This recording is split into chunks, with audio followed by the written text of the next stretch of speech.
You really want to know what rock bottom looks like? Try waking up to a violation slip on your door because your doorknob is unauthorized. Yeah, you heard me right, a doorknob. That's how it all started, one of those mornings where you're so tired you could cry and suddenly you're squinting at legalese taped to your porch, wondering if someone's playing a prank. Only nobody was laughing, not me, not my wife Julia, and definitely not Patricia Kenmore, our HOA president and resident clipboard queen who decided that my choice of home security was now her business. She didn't knock, just hovered out front waiting for Julia to open the door for a package, then shoved that notice right into her hands like she was serving a warrant. Violation 4.2.3, unauthorized entry hardware. She said, all smug acting like the smart lock I'd installed was some kind of felony waiting to happen. And the thing is, I built that lock. I wrote the firmware myself, top to bottom, not one of those cloud streaming big tech jobs. Local encryption, no internet backdoors, every unlock attempt logged and stored where only I could get at it. But Patricia, she didn't care. To her, it wasn't about safety. It was about paperwork. You should have submitted a request to the board, she told me, like I was asking permission to build a rocket ship, not protect my pregnant wife. She didn't blink. Motherhood was a line item to her, a bureaucratic inconvenience. I could have argued all day, but the real kicker. The rule she quoted was already repealed last year. When I called her on it, she froze, just a twitch at the corner of her mouth, barely a blink. But I saw it. That was the moment I knew she wasn't some all-knowing enforcer. She was bluffing. And if you've ever had someone like that use HOA rules to push you around, trust me, you know exactly how fast that can go from petty to personal. My name's Marcus Ellery, by the way. Home security engineer, 22 certifications, 2 patents, none of which meant squat to Patricia Kenmore. What I didn't tell her was that my brother Ryan is a detective and he's walked me through more home invasion reports than I care to remember. Every one of those families thought it had never happened to them. I promised myself we wouldn't be next, not with Julia, 8 months pregnant, sleeping fitfully, flinching at every sound outside, waiting for the next shoe to drop. That smart lock wasn't some toy. It was our line between fear and safety, the last wall standing between us and chaos. That day after Patricia strutted off, I checked the lock log. Something felt off. 3 device pings, all within 10 feet of our door, tied to HOA master keys. And a failed unlock attempt while Julia was home alone. I didn't know yet that Patricia had her own master key or that she'd actually try to use it. But I knew enough to start building my own case. This was no longer about a door, it was about drawing a line in the sand. And I wasn't the only target. Over the next few days, yellow slips started popping up all over our street window tints, solar panels, faded fences. Some of the kindest, most harmless neighbors elderly Fred across the street. The Freemans, a family with 2 little kids. Everyone was getting cited for things the board had previously approved. Patricia wasn't enforcing order. She was stirring chaos, picking off anyone she didn't like. And the rest of the board just let her. When I filed an appeal, they slapped a freeze order on my entryway, locking me into inaction. Julia was a wreck, jumping at shadows, begging me to just put the old lock back on. But it wasn't about the hardware anymore.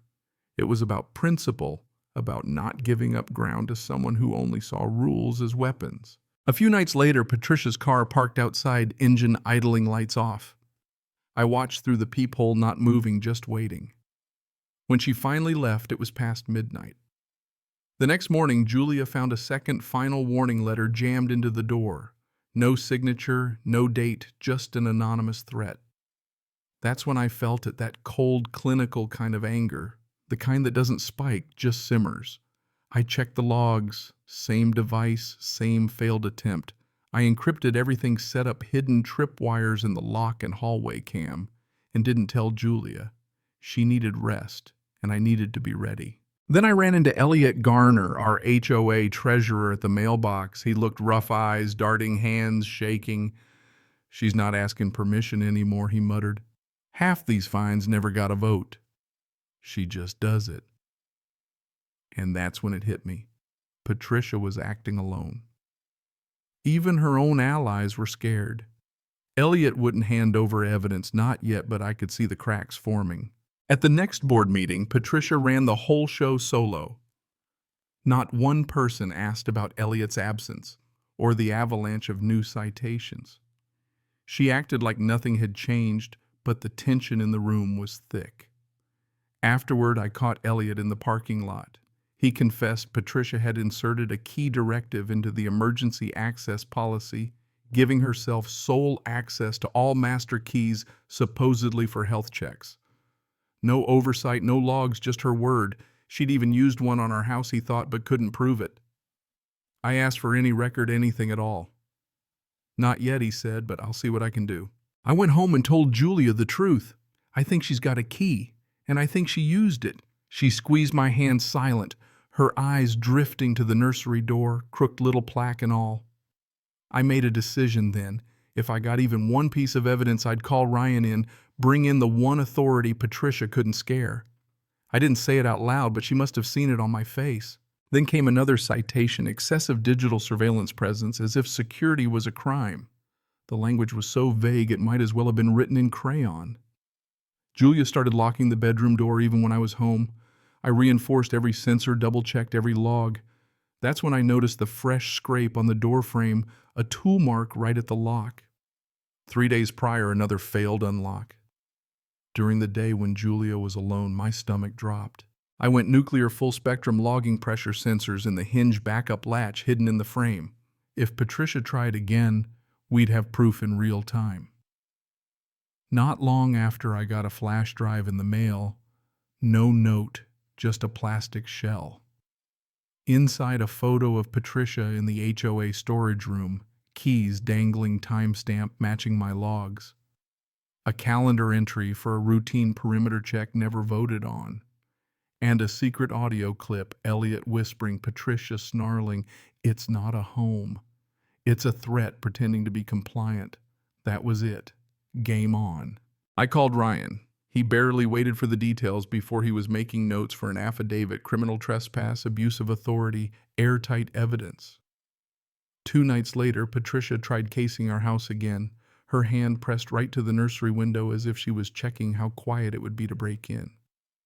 My sensor pinged, and Ryan, already watching, got the alert. "Got her," he texted.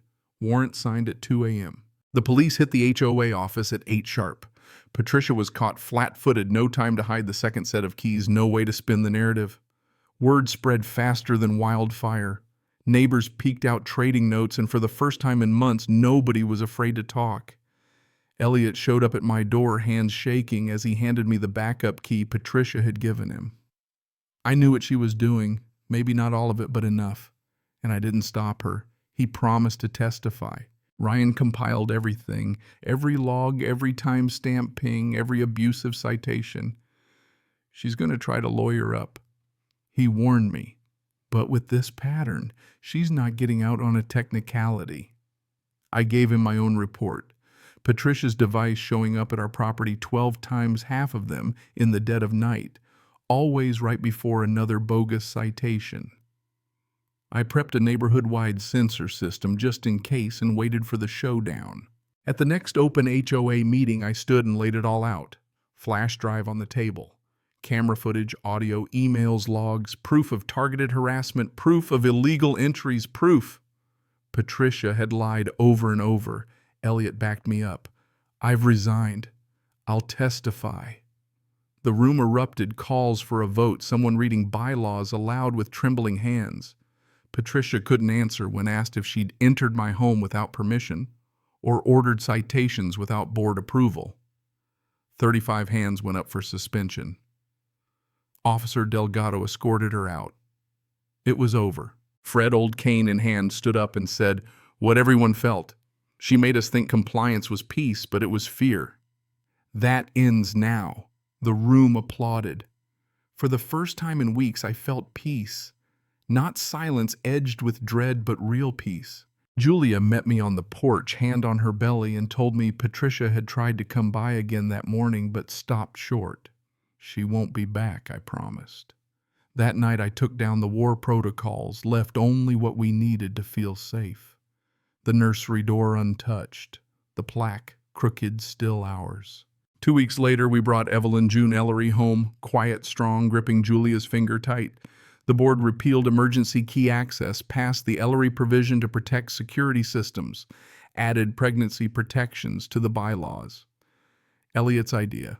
Patricia pleaded out, barred from serving on any board for 10 years, fined assigned community service. Not jail, but justice, and for once the rules worked for everyone. This morning, Julia handed me that first citation. I stuck it to the back of the nursery closet, not out of sight, just as a reminder. Because the truth is, what happened to us can happen to anyone. Not everyone has a detective for a brother or the training to build a case, but we do. And that's why I'm telling you, so you know how to stand your ground when your line gets crossed. Drop a comment if you've got your own HOA story, or just tell me where you're watching from. Because the moment we stop letting silence protect people like Patricia, that's when we start taking our neighborhoods back.